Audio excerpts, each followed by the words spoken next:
मीरपुर नाम के शहर में तेजस अपनी पत्नी नीरू के साथ रहता था। पति पत्नी दोनों ही नौकरी करते थे। एक दिन तेजस गांव अपनी माँ के पास फोन करता है।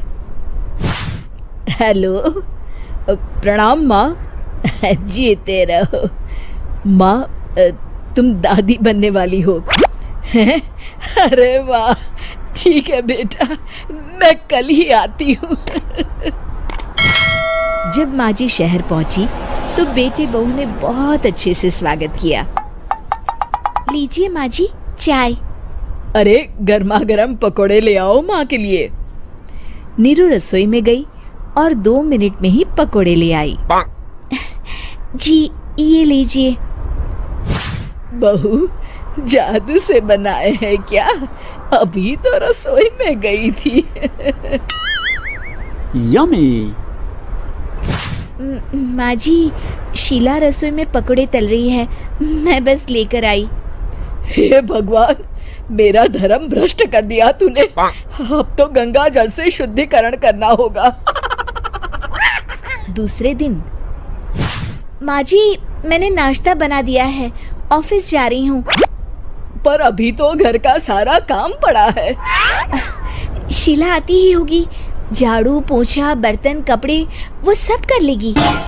हमारे जमाने में घर का सारा काम हम ही करते थे।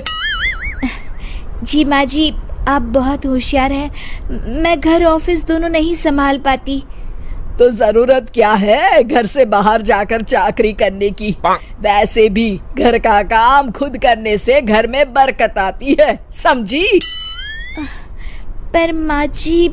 पर वर कुछ नहीं, इस महीने की पगार मिले फिर ऑफिस बंद है। हाँ।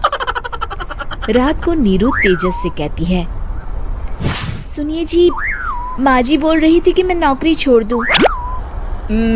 वैसे ठीक ही तो है, अभी तुम्हें आराम की जरूरत है। फिर भी आराम कहाँ, शीला को छुड़ाने के लिए बोल रही थी। तो अब 24 घंटे में इतना काम तो कर ही सकती हो। पर जॉब पसंद है मुझे, घर पर मन नहीं लगेगा। अगले दिन जब दोनों ऑफिस के लिए निकल रहे थे, मेरी तो कोई कीमत ही नहीं है इस घर में। माँ जी, आजकल महंगाई बहुत है, रहन सहन भी बदल गया है, दोनों नौकरी करते हैं तभी ठीक रहता है। अच्छा, तू कहना क्या चाहती है? मेरा बेटा तुझे बिठा के खिला नहीं सकता? तू ही इस घर का खर्च चला रही है, हैं? नहीं माँ जी, मेरा वो मतलब नहीं था। मतलब खूब समझती हूँ, ये बाल धूप में सफेद नहीं किए मैंने। हाँ। अब तो ये रोज का काम हो गया था। तेजस भी रोज की झिकझिक से परेशान हो गया था। एक दिन उसने कहा, नीरू, वैसे भी तुम्हें मैटरनिटी लीव मिलने वाली है, तो अभी से ही छुट्टी ले लो। पर क्या, मेरी सैलरी अच्छी खासी है। आखिर नीरू ने रिजाइन कर दिया। जब बच्चा हुआ तो घर में सब बहुत खुश हुए। कुछ दिनों बाद तेजस फाइल देख रहा था। क्या हुआ तेजस, कुछ परेशान लग रहे हो?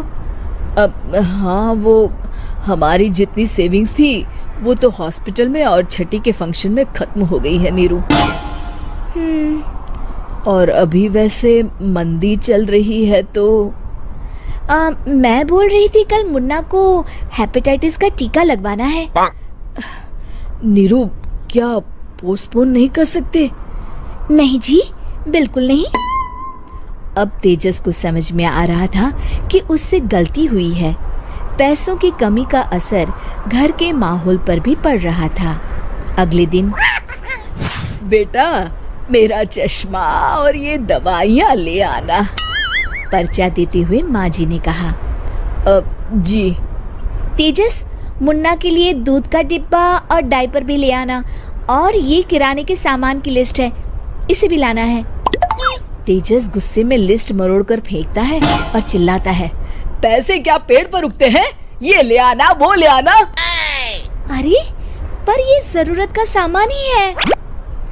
वो गुस्से में बिना कुछ कहे ऑफिस चला गया। अरे अरे लंच तो ले जाइए। नीरू दौड़कर डिब्बा पकड़ाती है। एक दिन खाना खाने के बाद, नीरू, अब तो मुन्ना कुछ बड़ा हो गया, तो अब तुम वापस ज्वाइन कर लो ना जॉब। पर इस रिसेशन में जॉब मिलना बहुत मुश्किल है।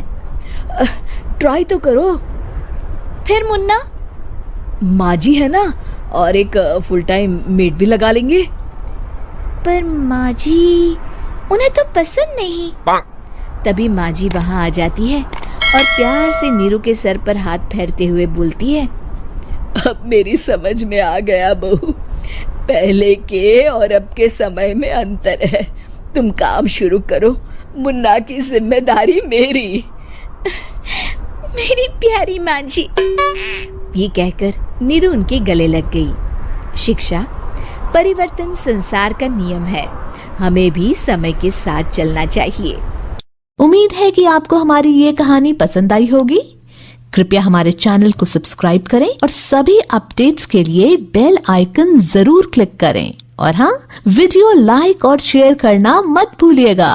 Bye bye.